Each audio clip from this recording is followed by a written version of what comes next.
Khabib's resume is overrated. Did you know Khabib Nurmagomedov never beat a reigning UFC champion during his 29-0 run? It sounds blasphemous, but that's the core of the controversy. Fans hail him as the lightweight GOAT, yet critics argue his resume isn't as bulletproof as it looks. Out of his 29 wins, only a handful came against elite competition, and most of those were past their prime. Compare that to Jon Jones or Georges St-Pierre, who faced a conveyor belt of killers. Khabib's biggest names: Conor McGregor, Dustin Poirier, and Justin Gaethje, but none with successful lightweight title defenses. Fans argue that Khabib retired too early and didn't fight enough elite competition compared to other GOATs. Others counter that he dominated everyone and retired undefeated, which no one else has done at that level. It's a short reign, sure, but flawless. So the next time someone calls him overrated, remember that perfection is hard to top. Conor McGregor carried the UFC, and if Khabib's legacy is about purity, Conor McGregor's is pure chaos. Love him or hate him, McGregor didn't just fight in the UFC. When he showed up, pay-per-view numbers skyrocketed, arenas sold out, and MMA suddenly had a face on late-night TV. Many people argue that Conor single-handedly saved the company financially, dragging the sport into mainstream pop culture with his trash talk, sharp suits, and that left hand of doom. But the backlash is just as loud. Critics say he ruined fighter culture, turning it from discipline to drama, from martial arts to marketing. Since 2016, his record hasn't backed the hype, and many believe he is more promoter than competitor now. Still, his impact is undeniable. Jon Jones isn't the GOAT because of PEDs. Even though Conor might have carried the spotlight, Jon Jones carried the sport's biggest asterisk. The moment his name enters a GOAT debate, the room splits in half. His talent is otherworldly, with creative striking, freakish reach, dominance that looked effortless. But then the headlines hit: failed drug tests, suspensions, and picograms. It's the kind of drama only Jon Jones could deliver. Supporters insist his resume is unmatched, with Cormier, Gustafsson, Machida, Rampage all conquered. But critics fire back that greatness doesn't count if it's chemically enhanced. Compare him to GSP, who built a spotless career in the same cage under the same scrutiny. Maybe skill made him a legend, but the tests rewrote the legend's footnotes. For every record Jones broke, he seemed to break a rule too. Judges ruin more fights than bad referees. While Jon Jones failed drug tests, at least he wins his fights. But judges can rob you even when you do everything right. It sounds harsh, but ask Sean O'Malley or Paddy Pimblett's opponents. Their bad scorecards have become part of the UFC experience. Fans lose their minds after every split decision. One judge sees domination, another sees defeat. It's chaos in a sport built on precision. Referees might stop a fight too early, but judges can rewrite history with a pen. O'Malley versus Yan, Pimblett versus Gordon scored wins that still spark arguments years later. Some fans want open scoring, others say let AI track strikes, control time, and damage in real time. Because human error shouldn't decide who gets a title shot. So the next time a fight goes to decision, remember, the scariest thing in the octagon isn't the knockout, it's the judge's table. Fedor Emelianenko would have beaten everyone in the UFC. While judges might ruin fights, nothing divides fans faster than mentioning Fedor.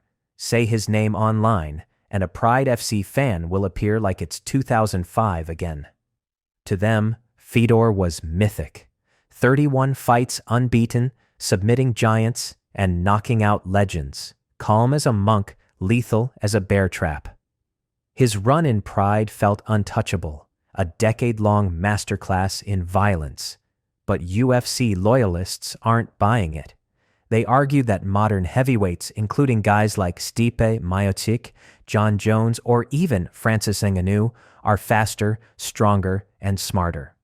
Fedor's style, they say, wouldn't survive today's level of athleticism. Pride fans counter with receipts, the ring, the rules, the chaos that Fedor thrived where others drowned.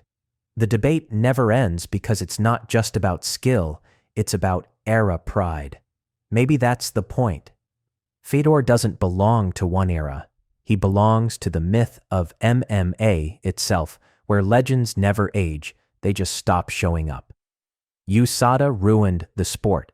After debating the mythical Fedor, it's only fair to talk about what killed his kind: United States anti-doping regulation.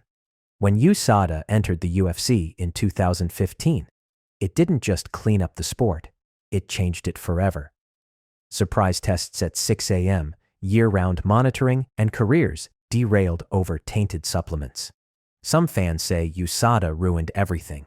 The chaos, the freak power, the impossible recoveries were gone.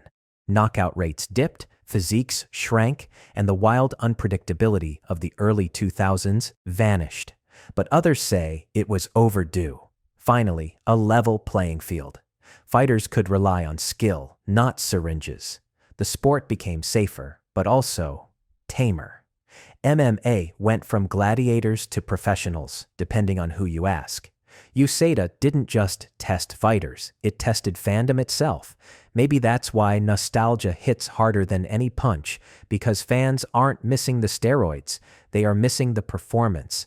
And once the wildness is gone, you can't unsanitize it. Boxing crossovers are killing MMA. After USADA cleaned up the sport, a new controversy was made that boxing showed up with a suitcase full of cash. Suddenly, the biggest UFC names weren't chasing belts, they were chasing paydays. Conor versus Mayweather, Ngannou versus Fury, even Diaz versus Paul. Fans either loved the chaos or called it a sellout. On one hand, these events break records and put fighters on Forbes lists. On the other, they pull attention away from real contenders, grinding through rankings for a fraction of the money. MMA purists say it's poison, especially since the sport's heart is being replaced by hype. Boxing crossovers turn every competition into an exhibition. It's not martial arts anymore, it's marketing. Sure, the lights are brighter, but the titles mean less. The octagon used to crown warriors. Now it sells storylines. In the long run, the cage became a stage, and fighters turned into brands. It's thrilling, it's messy, it's profitable. But if every fight's a business move, you have got to wonder when martial arts turn into marketing arts. Dana White is both the best and worst thing to happen to MMA. After all the money talk from boxing crossovers, it's impossible not to discuss the man writing the checks. Dana White, the face, the voice, the controversy. He dragged MMA out of obscurity, slapped a logo on it, and sold it to the world. Without him, there is no ESPN deal, no sold-out arenas, no global reach. But with him, there were dramas. The fighter pay disputes, silenced critics, public feuds, and a constant tug-of-war between business and respect. Fans call him a genius and a tyrant in the same breath. He is the kind of figure who builds empires and breaks goodwill in the same week. The sport grew under his watch, and so did the resentment. So the next time you see him yelling backstage, remember, he is both the engine and the explosion that drives MMA. The UFC protects certain stars. For someone who built an empire on anyone, anywhere, anytime, Dana sure seems to play favorites. And that's where the next controversy punches in. The UFC's Golden Boys. Fans swear the promotion handpicks matchups to protect its stars. Sean O'Malley's rise? Too convenient. Paddy Pimblett's decisions? Too generous. Khamzat Chimaev skipping the rankings? Too fast. Critics call it favorable matchmaking. The UFC calls it business. After all, stars sell pay-per-views, not prospects. It's the entertainment paradox of meritocracy dressed as chaos. On paper, it's the most brutal sport in the world. In reality, some careers get airbags. Still, the logic is undeniable. A flashy knockout from a marketable fighter pays more bills than a split decision from an unknown grappler. And that's the uneasy truth. The UFC isn't just a sport, it's a storyline factory. Every fighter's a character, every matchup a plot twist. The rankings might be real, but the scripts? Sometimes they feel pre-written. Maybe that's what makes it addictive, the mix of violence and narrative, because in the UFC, merit gets you noticed, but hype gets you paid.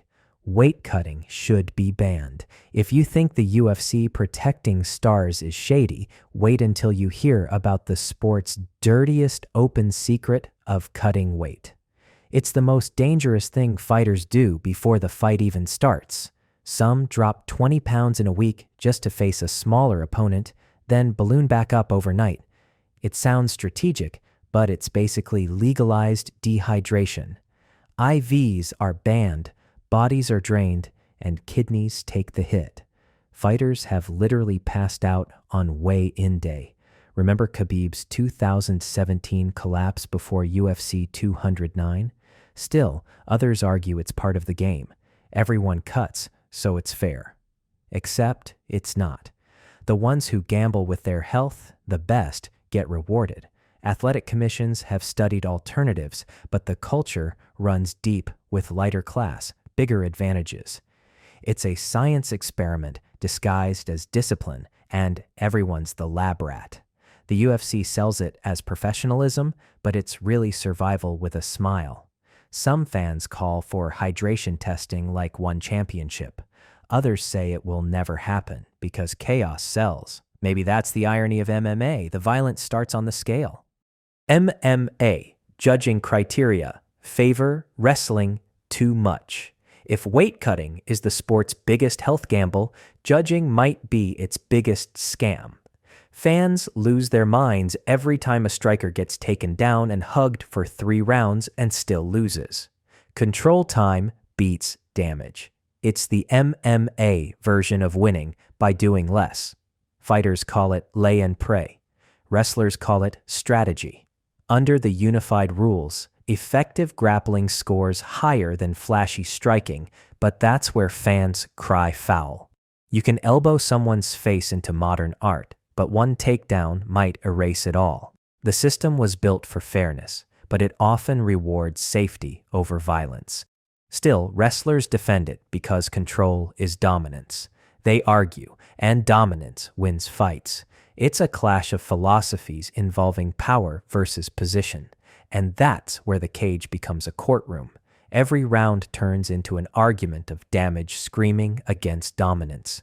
Judges don't see pain, they see position, and fans see robbery. Maybe that's why no decision ever feels clean. MMA was built on chaos, but judging keeps trying to make it neat, and that's exactly why it never will be. In the end, the MMA ground isn't always where justice lives. The UFC isn't as exciting as it used to be, somewhere between Chuck Little's overhand right and Sean O'Malley's sniper jab. The UFC grew up and not everyone likes the adult version. The sport feels cleaner now, smarter, maybe too smart. Gone are the days of wild brawls and beer-fueled chaos. In their place, game plans, feints, and 5-round chess matches. Nostalgic fans swear the early 2000s had magic, the kind born from violence.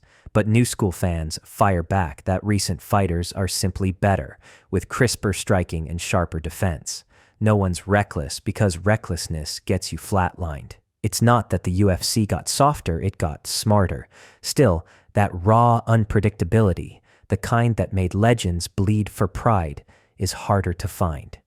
Maybe evolution always kills a little bit of the madness that makes things special. The sport traded carnage for craft and heart for IQ. It's safer, more technical, and undeniably elite, but sometimes too perfect for its own good. The UFC didn't lose its edge, it just polished it. And like any good fight, fans can't decide if that's progress or just the end of the old war. So the next time someone says, today's fights feel too safe, we can all agree the cage didn't change. The fighters just learned how to survive it longer.